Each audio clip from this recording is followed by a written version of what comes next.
So, okay na ba itong kilay? Hindi naman beauty pageant ang pupuntahan ko guys ha. Pero kailangan lang talagang magkilay kasi kilay ay buhay ng mga kababaihan kung alam nyo lang. Kaya troublesome talaga to pero kailangan Kasi guys, pinanganak ako na walang kilay. Kaya yan ang problema. Kailangan maglagay-lagay ng ganito. Kapagod din kaya guys. Ano ba yun? Yan.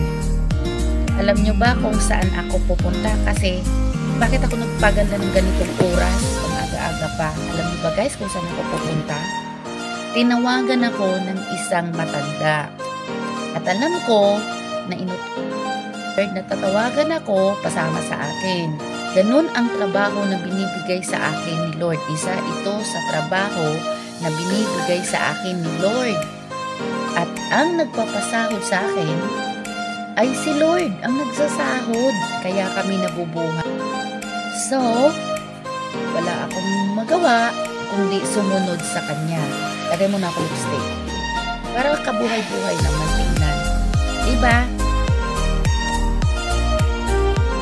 So ngayon, dadalhin ko ang isang matanda sa hospital.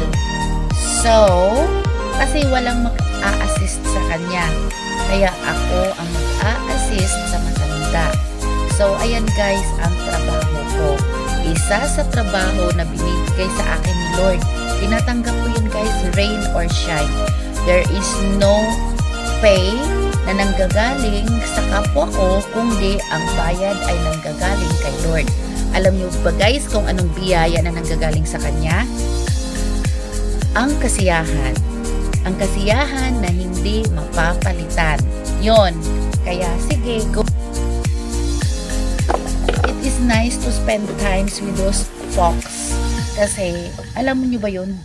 Diyan naman tayo pupunta lahat tayo dyan tayo pupunta. Yung iba nga hindi nga nakarating sa tanda nawawala na, pinabawian na ng buhay. Nagpapasalamat ako kasi kahit hindi ko sila magulang, kahit hindi ko sila relatives, at least may nagagawa ako. Diba? Yan ang importante sa atin. Kaya, enjoy life. O sige na, kasi baka malilate na kami sa appointment doon. Pupunta doon sa hospital. Susunduin ko pa guys ang matanda, sasakay kami ng motor para makaminos gastos. Alam niyo naman, alangan naman ang matanda pa ang mag-shoulder sa lahat ng expenses, di ba? Kahit pa paano guys, ang motor ko, katuwang ko yan. Yan ang asawa ko yung motor.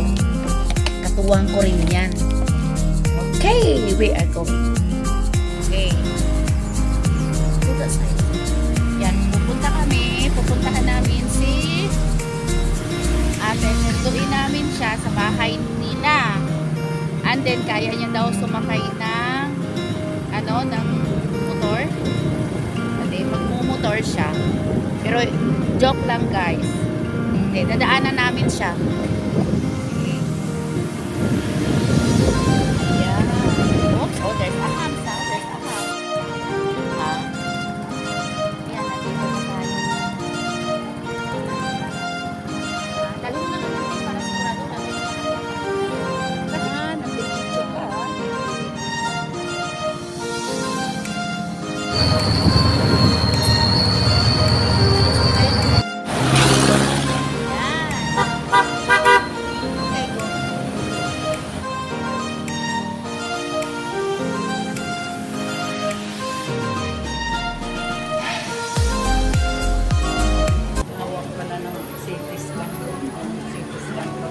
Saan?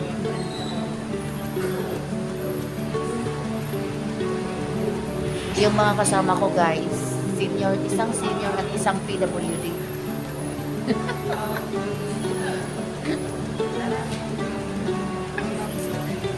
Wala nang buwan na namin guys.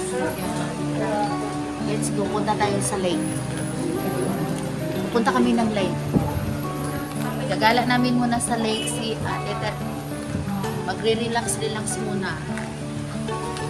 Let's see the lake. Yeah. That's a fall of lake. Yes.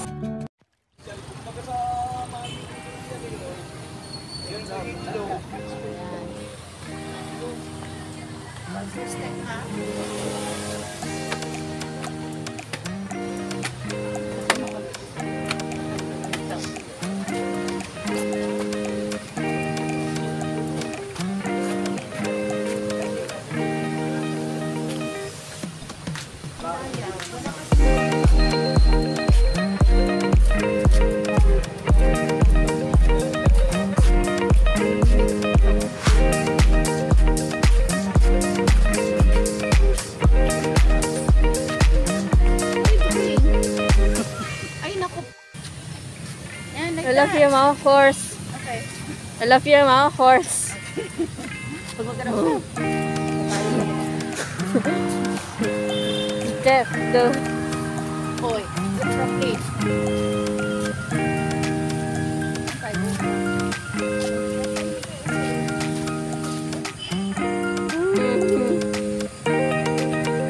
Cannot see you.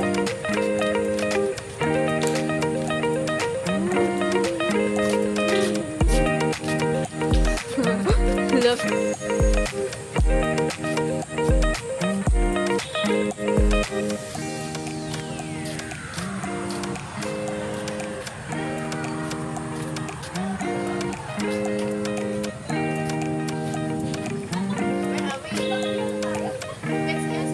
Yeah.